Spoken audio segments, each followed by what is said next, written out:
Just any Wednesday, the countdown is on to the first ever Black Desert Championship. And as we told you, Patrick Manning, managing partner, brought the championship trophy into the studio this morning. So we've been talking about that. But now we're going to get a player's perspective. We've got another Patrick that will be playing in the tournament, Patrick Fishburn, who's getting ready for the Sanderson Farms tournament and a practice round out there before he comes down to St. George, probably Sunday night or Monday. And Patrick Fishburn joins us now on the telephone. And thanks for the time, Patrick. How you doing this morning? Thank you. Doing well. Thanks for having me. Just gearing up for a Pro-Am here in Jackson, Mississippi. There you go, man. How's the game? The game seems sharp. Third place finish a couple weeks ago. The game looking good right now. Yeah, it's been good. The last couple months, kind of been making a few putts, which is nice. That helps the score usually. And, just trending in the right direction, trying to peak for the Black Desert Championship. You're excited. You've played in 21. This will be your 22nd and 23rd events coming up this weekend and the next weekend. But is it fair to say that Black Desert might be one of the more exciting tournaments that you'll play in? Oh, yeah, for sure. It's always, got a lot of pride in the state of Utah. I'm, excited to play in front of home fans, crowd, and, Black Desert's going to be an incredible place to play. I'm excited to see what, some of my friends and some of my peers, when they get on site, see what they think of it. I think it's going to show amazing on the TV, and, it's just, whenever you get a chance to play in your home state, it's pretty rare, and so I'm just looking forward to the opportunity. How many fans do you have coming down? Friends, family? How many requests for tickets have you gotten for next week? Yeah, well, we only get a certain amount each week from the tour. We only get 4 really as players, and so I've been asking other players, can I have your tickets and things like that. And so I think there's gonna be a good amount of people. You never know. I think it's going to be fun either way. Who is Patrick Fishburn's biggest fan? Is it mom, dad, a sibling, your longtime coach? Give me a perspective on that. I've been lucky. I grew up in a great community up in Ogden, Utah, and Fremont High School, and there's been so many people that have supported me along the way. A lot of members from Ogden Country Club, where I play a lot of the time when I'm home, and family. Got a big family as well. I got siblings coming down, 3 older siblings. They're all married, and they have their kids. I'm the youngest by 11 years, and so they were always coming to my events and supporting me. And then, a good neighbor, Sean Hartley, who makes it out to a lot of events. He's great. And then, I've got great sponsors that have always supported me throughout the years. So, I'm just pretty lucky, very fortunate. Can you? I always like it when the NASCAR drivers plug their sponsors in 15 seconds at the end of an interview. Can you plug your sponsors as fast as a NASCAR driver? No, probably not. But I have great ones. Black Desert's one of them. That's right. I see that logo on your shirts and stuff when you're out there playing. How many times have you played Black Desert, and how much of an advantage is it to have a little bit more course knowledge than people that are showing up and playing it for the first time? Yeah, I've played it a few times.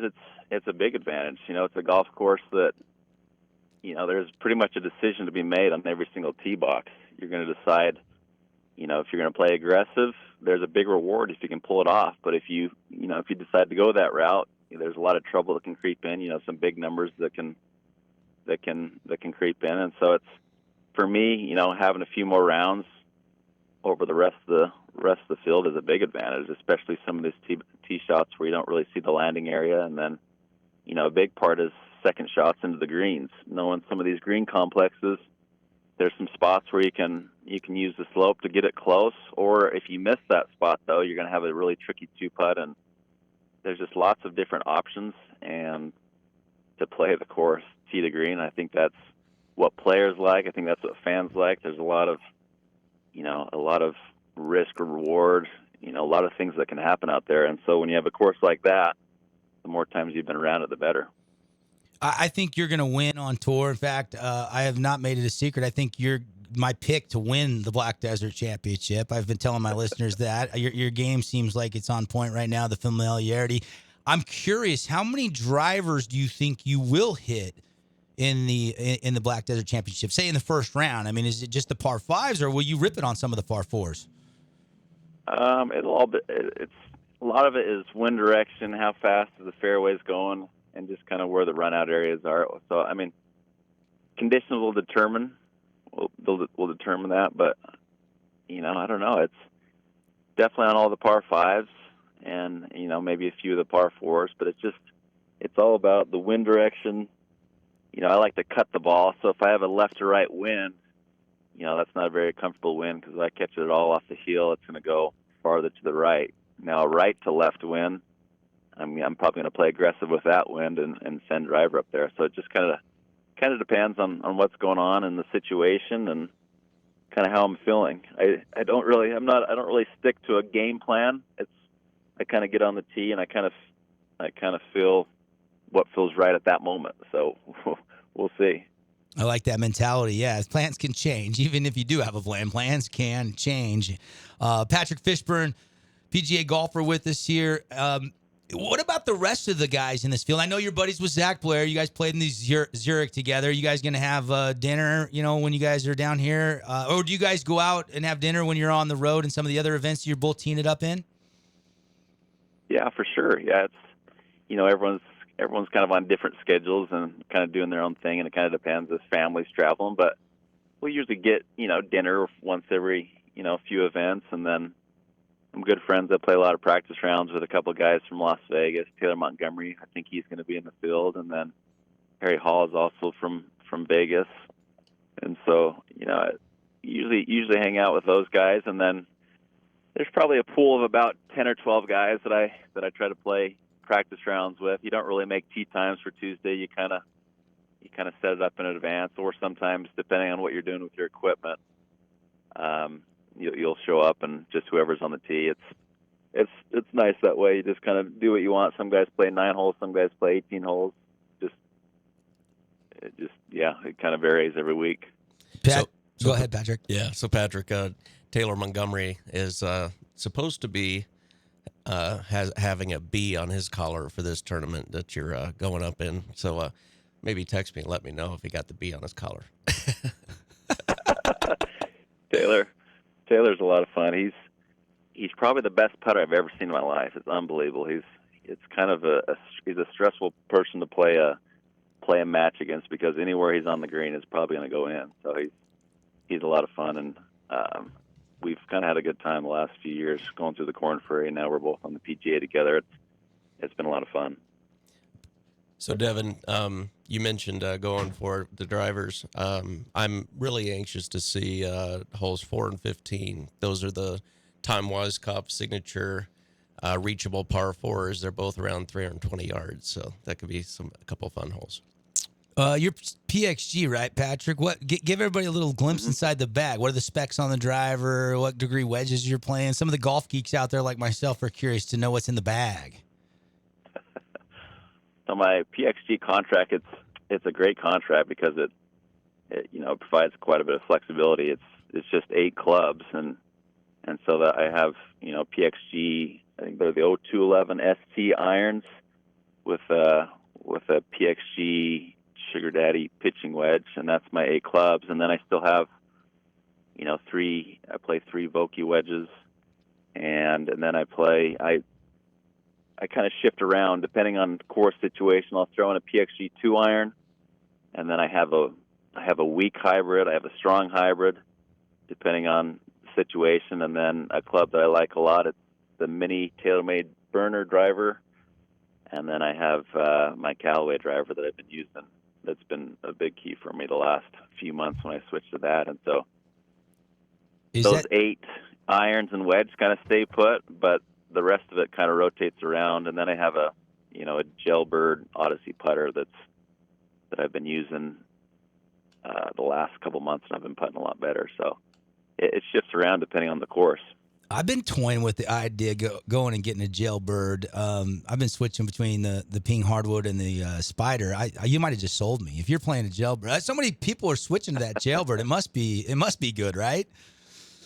Yeah, and it's just really really easy to line up. Sets up really square, and it's got a great base. I like a little bit of a softer feel with it coming off a little bit slower, and that's kind of how this insert makes it feel, and it's been great. I use an arm lock method, and a few weeks ago in Kentucky. I was really struggling with my putting, and I kind of got with a Callaway guy to do a fitting and kind of talk about putting and things like that. And I ended up switching to a crosshand arm lock, which squares my shoulders, and it takes care of a lot of things, a lot of the problems that I was having with my stroke. And so, yeah, it's my putting. I've pretty much been up to that point. I've had very few rounds where I was on the positive side of the strokes gain. I think ever since then I've been strokes positive every week. So it's been a game changer for me. What is your practice schedule like for, high school golfers or for up-and-coming amateurs that want to get really good at golf? Like, can you take me through, you don't have to, on this Cliff Notes version, but what's your week consist of, when you're not playing a tournament that week? Like, how much time versus how much rest do you like to get? Yeah, when I'm home, it's maybe if I've been gone for a few weeks, I'll take a day off where I won't play, but then I kind of get the itch to get out and play. And it kind of depends what's going on. I'm someone that likes to do more things on the golf course. I get a lot more out of playing a money game or being out on the course hitting shots than I do beating balls. I think there's a time for that. If I feel like my swing's a little bit off, I'll go to the range. I'll spend some time there, get the TrackMan out, kind of see what's going on there. But more often than not, I spend a majority of my time playing 27, 36 holes a day, and then if I'm practicing, it's most likely on my short game. And so I have 4 or 5 putting drills that I like to do, short range putts, lag putting, speed putting, and then a lot of it, around the greens, bunker play, trying to use different wedges to chip around the greens, bump and run high, just trying to get a variety of options and just it's tricky. You miss the green on the PGA Tour, it's tricky to get up and down. So you better have some different options. That's a big jump going from Corn Ferry to PGA. Is just the rough around the greens is completely different, and the firmness of the greens. And so there's a real penalty if you hit it in the wrong spot or if you can't get up and down. It's you're gonna be struggling. Patrick Fishburn hanging out with us. Patrick, I don't want to keep you too much longer, but I'm just curious. I mean, do you let yourself dream about or focus too much on getting that first PGA Tour win? You've got 4 top 10s. You got a couple of third place finishes. You're kind of knocking on the door, as I alluded to earlier. Like, what's that thought process? How do you stay patient versus aggressive? Because you're really close. Yeah, it's a great question. You just have to continue with the process. I feel like whether you play good or you play bad, you can just do the same thing the next day. And I've been really good at just sticking with my process all year, even to start the year when things were a little shaky. I think I made one of the first 8 or 9 cuts, and so it was a stressful time. And then, but as time went on and I got a little bit more comfortable, I made some equipment changes, started putting better. But the key was I stuck to the same mental process, the same leading up to the week, Monday through Wednesday process, and I just had to be patient and let it click. And so hopefully, I'm getting some momentum. I'm feeling more comfortable playing in. I've had the opportunity to play in this, last or second to last group 3 or 4 times this year, and so it's been a great learning opportunity. And I think all those experiences on the Corn Ferry Tour, in high school golf, college golf, it all helps. And so just some more experience, and I love playing in front of crowds, and I love playing in front of my family and friends, and I'm going to have that opportunity next week, and so I'm just really looking forward to it. I think it's going to be a spectacular week. Patrick, 104 in FedEx, 82nd in the fall FedEx, 110 in the official World Golf Rankings, and those are going to continue to drop because I think you're going to have a big year. I know we're missing Tony Finau, but a lot of the other Utah guys, Jadon Blake, I know you got to meet him the other day. Mike Weir's going to be playing. Peter Quest, I know, fellow BYU Cougar. Just give me, as we wrap up, some thoughts on the state, the golf community, and having this tournament after over 60 years, no PGA tournament in the state of Utah. Your thoughts on that? Yeah, it's going to be incredible. That was such a treat for me, last couple of weeks ago to spend a few hours with Jadon Blake. He's a legend. Anytime you're making 500 starts on the PGA Tour is incredible. That is so impressive to be able to do that. And, he's been a legend that we've looked up to, and I've looked up to Daniel Summerhays and Tony Finau, of course, and Zach Blair and Boyd Summerhays. It's a really strong golf in Utah is very strong, and I've had so many great guys, great players, and also great guys to look up to and try to emulate. And there's another great crop of players that are younger than me, and it's going to be exciting. I think Akina, I think that's his last name. He's an amazing player. He's one of the best high school players in the country. And Peter Quest was my teammate at BYU. He's one of the most explosive players in professional golf. I mean, he's pound for pound probably the longest player in golf, and I think it's going to be a really exciting field. And I'll be paying attention to Jadon Blake, of course, seeing what he's doing, and Zach. He's my good buddy, and we had such a fun time together playing in the team event. I think there's a lot of different storylines, and there's a lot of cool, local things that can happen. I think one of us will probably be competitive and get in the hunt. It'd be a lot of fun for the crowd and for everyone to see that. Oh, I guarantee it. I think somebody is, and I think you're going to be right in the middle of that conversation. What's the goals for you for the next season? I know it's weird. We're talking about a new season of golf with the fall starting, but is a goal, do you want to get in all 4 majors? Do you want to win? Like, can you take us through, are you a big goal setter? Or I know earlier you said you're kind of by feel and you're just trying to stay even and keeled at most times, but have you set some goals for the next upcoming season, I guess would be the question. Yeah, definitely.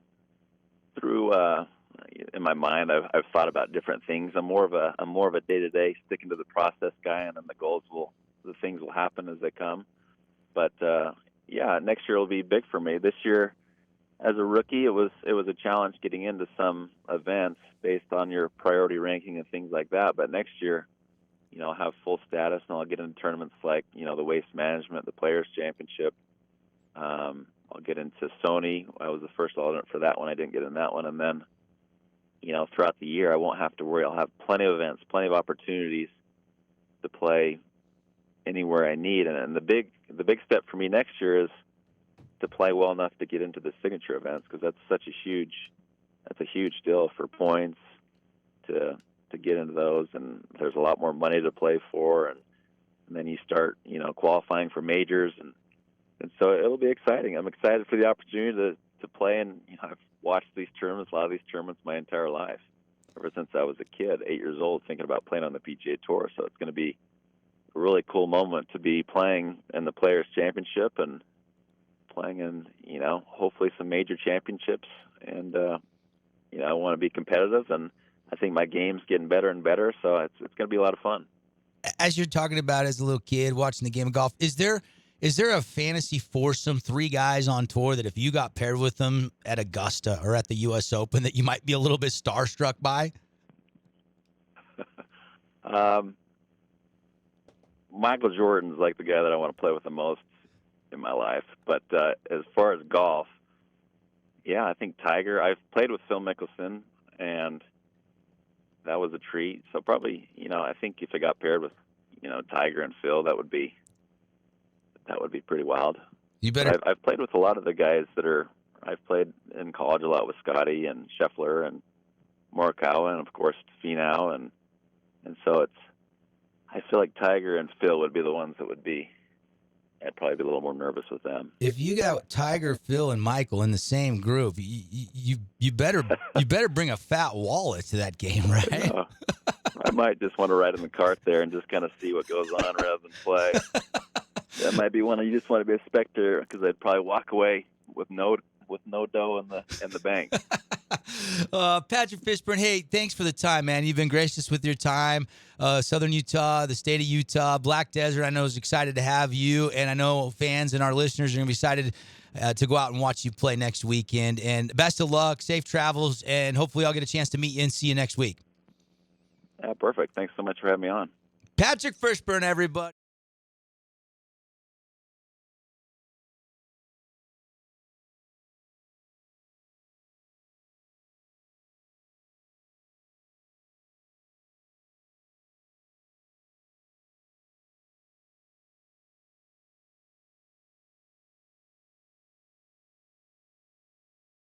There are grounds tickets, but only a couple for Sunday's final round left. So make sure you go to blackdesertevents.com, go to ticketmaster.com. There is no walk-up ticketing at the event. All the ticketing is digital. So make sure you get your tickets in advance and don't miss the PGA Tour in our backyard. Got to take a break. A lot of fun. Lots more sports talk.